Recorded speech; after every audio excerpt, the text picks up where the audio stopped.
In this video, I'll show you how to change payment details on the Shein app on your phone. So let's get started. First, open the Shein app on your phone and make sure you're logged into your account. Once the app opens, tap on the Me icon at the bottom right corner of the screen to go to your profile. On your profile page, tap on the settings icon in the top right corner. In the settings menu, look for My Payment Options and tap on it. Here, you will see your saved payment methods such as credit cards or other payment options.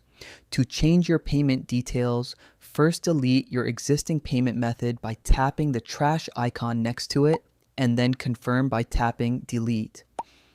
After deleting the existing payment method, tap on Add New Card and enter your details. Once you've entered your details, tap on Confirm to add your payment information, and that's it. Your payment details will be updated successfully. Don't forget to like, subscribe, and turn on notifications for more helpful and easy tutorials.